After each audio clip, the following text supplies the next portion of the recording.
Assalamualaikum warahmatullahi wabarakatuh. Perkenalkan, nama saya Ferdi Alfatafir dan mahasiswa dari kelas 3B Sistem Informasi dengan NPM 22103631. Oke, pada kesempatan kali ini saya ingin menjelaskan tentang sistem perbankan. Nah, oke, di sistem perbankan ini itu sebelum kita masuk ke sistem perbankan, kan yang dikelola bank itu ada uang. Kita harus mengerti apa itu uang dulu. Nah, sejarahnya itu awal mulanya uang itu pada zaman dulu itu manusia itu melakukan konsep yang bernama dengan yang sering disebut dengan barter. Nah, di barter ini itu manusia menggunakan sistem barter, yaitu pertukaran barang antar barang tanpa melibatkan uang itu. Namun sistem ini memiliki keterbatasan karena sulit menemukan kesepakatan nilai yang setara. Nah, contohnya, misalnya saya punya pada zaman dulu ya, saya punya cangkul. Nah, cangkul ini itu bisa saya tukarkan dengan sebuah ayam ataupun dengan sebuah kambing jika ada kesepakatan di antara saya dan si pemilik kambing atau ayam ini. Nah, tapi kan kalau zaman sekarang kan ini cangkul sama si kambing ini kan tidak sepadan nilainya. Nah, kalau zaman dulu tuh, nah kesulitannya itu zaman dulu itu kurangnya untuk menentukan nilai dari suatu barang itu kurang tepat gitu. Jadi bisa aja harga garam dulu kan tinggi banget tuh. Nah, bisa juga ditukar, misal 1 kilo garam bisa tukar sama 1 karung beras. Nah, itu bisa terjadi kalau di zaman dahulu. Nah, pada sistem barter ini bisa terjadi saat itu. Jadi bebas asal ada kesepakatan antar dua belah pihak. Nah, selanjutnya habis dari sistem barter, itu manusia itu berubah lagi menjadi sistem dari uang. Nah, uang ini udah terapkan di sini nih, tapi uangnya masih uang logam. Uang logam ini itu contohnya itu seperti koin. Biasanya itu koin zaman dulu itu uang logam itu koin yang ada emas, perak, tembaga. Nah, ini tuh sudah memiliki nilai. Jadi yang tadinya itu batas suatu barang tidak memiliki nilai, tapi ini sudah ada suatu bentuk nilainya. Jadi sudah diakui nilai dan keasliannya gitu. Jadi menjadi alat tukar yang lebih mudah dilakukan. Jadi misal dulu itu yang awalnya tadi nilai dari suatu cangkul ini itu tidak ada patokan harganya, tapi ini sudah ada. Misal cangkul itu bisa berjumlah dengan 3 koin tembaga ataupun lain sebagainya gitu. Nah, dari uang logam ini itu manusia juga berpindah lagi ke uang kertas. Nah, pada abad ke-7 ini di Tiongkok mulai menggunakan uang kertas itu sebagai bukti klaim atas emas yang disimpan di bank. Nah, jadi itu uang kertas ini itu diciptakan sebagai bukti bahwa sahnya di suatu bank itu memiliki persediaan emas. Jadi, suatu uang kertas ini itu dinilai dari nilai emas yang ada di bank. Jadi bisa dikeluarkannya sesuai dengan yang ada di bank itu. Ini kan emas sudah dipakai di sini nih. Nah, jadi ini digunakan lagi di uang kertas, tapi masih disimpan ke bank ini uang kertasnya itu hanya sebagai alat transaksi. Nah, setelah itu berpindah lagi ke sistem fiat. Jadi pada abad 20 banyak negara beralih ke sistem uang fiat di mana nilai uang tidak dijamin oleh logam mulia atau aset lainnya, tapi nilai uang itu diatur oleh keputusan pemerintah dan lembaga keuangan. Jadi ini itu pada zaman ini sekarang itu tidak terlalu melibatkan dengan emas, tapi lebih bisa juga terlibat nilai uang ini bisa juga dilibatkan oleh keputusan pemerintah. Misal pemerintah ini berutang kepada negara A, Indonesia ke Amerika. Nah, jadi nilai tukarnya itu tergantung jumlah uang Amerika yang ada di sini gitu. Jadi nilai tukarnya itu sekarang bisa diatur oleh keputusan pemerintah atau lembaga keuangan di suatu negara gitu. Nah, habis itu ubah lagi menjadi uang digital berevolusi lagi tuh. Mata uang ini disimpan dalam bentuk digital dan dapat digunakan untuk melakukan transaksi online. Nah, uang digital ini juga dapat berupa uang fiat yang didigitalisasikan seperti e-money yang sering kita pakai ataupun e-wallet atau mata uang kripto yang bersifat desentralisasi. Nah, jadi sekarang itu yang tadinya ya kan kita pakai uang masih uang kertas gitu untuk bertransaksi. Nah, sekarang itu sudah didigitalisasikan seperti yang sering kita alami sekarang itu menggunakan QRIS ataupun lain sebagainya untuk melakukan transaksi gitu.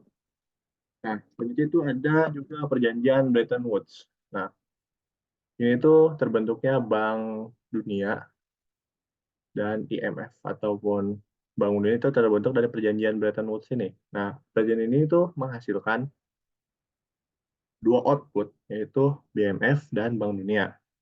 Nah, IMF itu apa sih? IMF itu adalah International Monetary Fund, atau tugasnya ini itu adalah untuk menjaga stabilitas sistem keuangan internasional dan membantu negara-negara yang mengalami kesulitan keuangan untuk berkembang lebih jauh lagi gitu.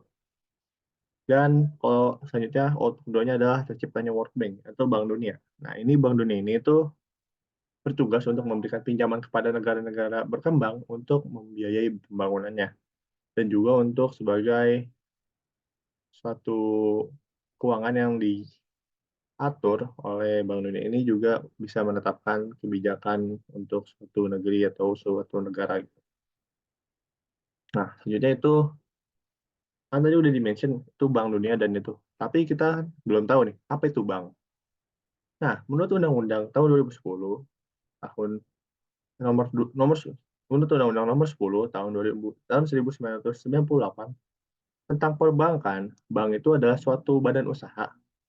Singkatnya gini, suatu badan usaha yang menghimpun dana dari masyarakat dalam membentuk simpanan dan menyalurkan kepada masyarakat dalam bentuk kredit ataupun bentuk-bentuk lainnya dalam rangkaian meningkatkan taraf hidup masyarakat banyak. Nah, ini itu adalah beberapa fungsi dari bank itu memiliki beberapa fungsi. Nah, fungsi-fungsinya itu juga yang pertama itu adalah menghimpun dana dari masyarakat. Jadi, bank itu juga berfungsi untuk mengumpulkan dana ataupun menyimpan dana dari sekelompok masyarakat yang ingin menaruh uangnya di sana gitu. Selanjutnya juga bisa menyebarkan kredit dan bisa juga melakukan jasa-jasa perbankan lainnya seperti pembuatan asuransi ataupun pembuatan lain permodalan gitu juga bisa dilakukan dengan bank ini gitu. Nah, sebelum jauh lebih lanjut, kita masuk dulu kenapa bank itu bisa tercipta. Saya mengambil referensinya dari Pak Ade. Ini itu singkatnya itu perjalanan ciptanya bank itu seperti ini, teman-teman. Jadi ada seseorang yang memiliki dana $100.000, dia itu mendepositkan uang ya di bank. Jadi uang bank itu tidak akan banyak banget sebenarnya, tapi hanya diakumulasikan jadi seperti ini. Yang $100.000 taruh di bank, jadi otomatis di bank itu pencatatannya itu adalah si Alis ini namanya Alis contoh, itu menaruh uangnya $100.000 di bank, jadi deposit cuma segini. Nah, tapi bank itu uangnya itu nggak disimpan doang, jadi dipinjemin lagi ke orang lain, misal ke siapa, $90.000. Jadi otomatis di sini tuh di bank tuh duitnya hanya tersisa $10.000. Tetapi di pencatatannya itu ada $100.000 yang tersimpan di bank gitu.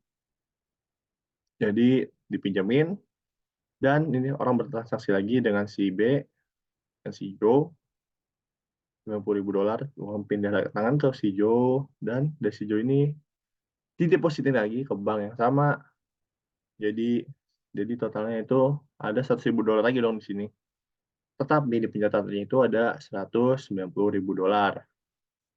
Tapi di uang yang ada di bank itu sebenarnya ada $100.000, tapi di sini ada 190.000 totalnya. Dan ditransaksikan lagi ke si C, dipinjemin lagi, dan si C bertransaksi lagi dengan si A. Nah, si ini, dan langsung dia deposit lagi, dan di deposit ininya itu lama-lama itu akan bertambah terus, akumulasi terus. Jadi itu bakal lebih lama, lebih banyak di banknya, tapi hanya Tapi sebenarnya di bank itu tidak terlalu banyak gitu. Jadi sistem perbankan untuk berjalan itu seperti itu. Jadi mengkreditannya seperti itu gitu. Soalnya di pencatatanya itu totalnya itu $271.000, tetapi sebenarnya di sini tuh hanya uang $100.000 yang diputar-putar, yang dipinjamkan, yang diputar ke masyarakat dan untuk meningkatkan valuasi dari si banknya ini sendiri gitu teman-teman. Jadi untuk perbankannya kayak gitu, konsep awalnya itu kurang lebihnya seperti ini dari perbankan ini menjalankan bisnisnya. Nah, kembali lagi, balik lagi. Nah, kan tadi kita juga udah tahu perbankan itu. Nah, terus perbankan itu juga sekarang udah ada yang versi mobile-nya atau online-nya itu, online perbankan. Nah, ini contoh yang sering saya pakai adalah Bank BCA Mobile. Nah, di sini itu kalian tuh banyak. Nah, ini tampilan awal teman-teman. BCA Mobile ini tampilan awalnya.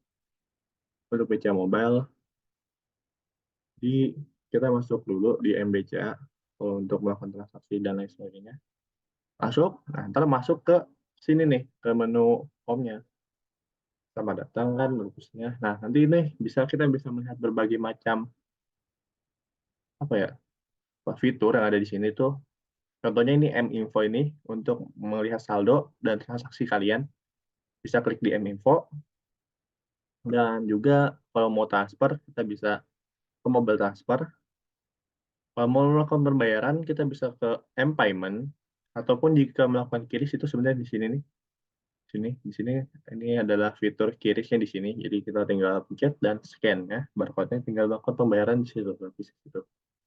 Nah, ini juga kalau kita mau narik dana ataupun nyetor dana secara cardless, kayak misalnya kartu kita bermasalah, tapi kita mau narik dana, kayak sering atau ketinggalan kartu gitu, mau narik dana kita bisa di sini, bukan cardless, tapi kita masukkannya tinggal masukin input ini ya, kode-kodenya aja.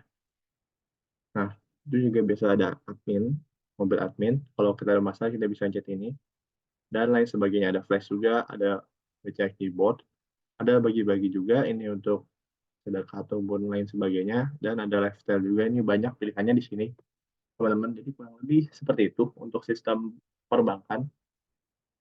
Saya minta maaf jika ada yang kekurangan ataupun salah kata. Minta maaf sebelumnya. Terima kasih. Wassalamualaikum warahmatullahi wabarakatuh.